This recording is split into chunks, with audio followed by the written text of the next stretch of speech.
1 Samuel chapter 26.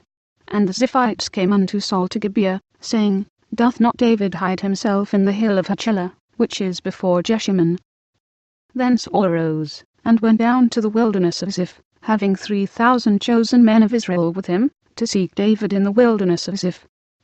And Saul pitched in the hill of Hachilah, which is before Jeshimon, by the way. But David abode in the wilderness, and he saw that Saul came after him into the wilderness. David therefore sent out spies, and understood that Saul was come in very deed. And David arose, and came to the place where Saul had pitched. And David beheld the place where Saul lay, and Abner the son of Ner, the captain of his host. And Saul lay in the trench, and the people pitched round about him. Then answered David and said to Ahimelech the Hittite, and to Abishai the son of Zeruiah, brother to Joab, saying, Who will go down with me to Saul to the camp? And Abishai said, I will go down with thee.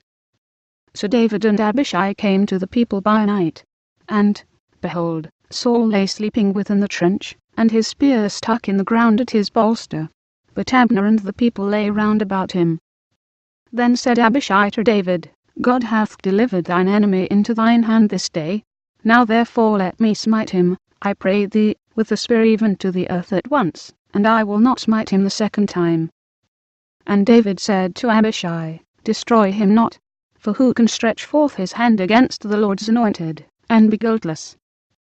David said furthermore, As the Lord liveth, the Lord shall smite him, or his day shall come to die, or he shall descend into battle, and perish.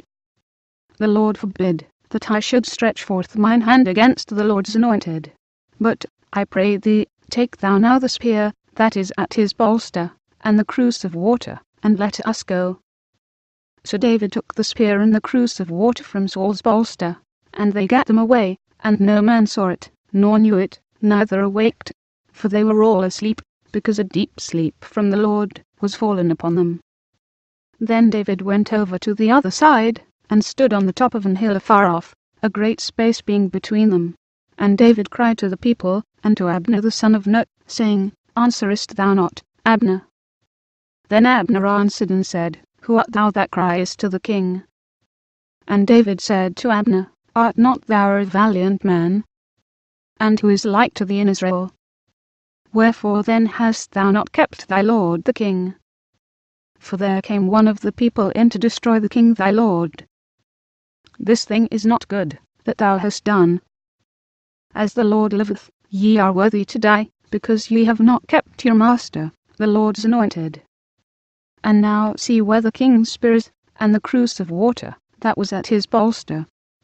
And Saul knew David's voice, and said, Is this thy voice, my son David? And David said, It is my voice, my lord, O king. And he said, Wherefore doth my lord pursue after his servant? For what have I done? Or what evil lies in mine hand? Now therefore, I pray thee, let my lord the king hear the words of his servant. If the Lord have stirred thee up against me, let him accept an offering.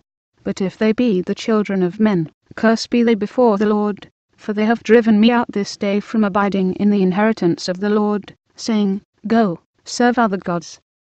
Now therefore, let not my blood fall to the earth before the face of the Lord. For the king of Israel is come out to seek a flea, as when one doth hunt a partridge in the mountains. Then said Saul, I have sinned. Return, my son David. For I will no more do thee harm, because my soul was precious in thine eyes this day. Behold, I have played the fool, and have erred exceedingly. And David answered and said, Behold the king's spear. And let one of the young men come over and fetch it. The Lord render to every man his righteousness and his faithfulness. For the Lord delivered thee into my hand today, but I would not stretch forth mine hand against the Lord's anointed. And, behold, as thy life was much set by this day in mine eyes, so let my life be much set by in the eyes of the Lord, and let him deliver me out of all tribulation. Then Saul said to David, Blessed be thou, my son David. Thou shalt both do great things, and also shalt still prevail. So David went on his way, and Saul returned to his place.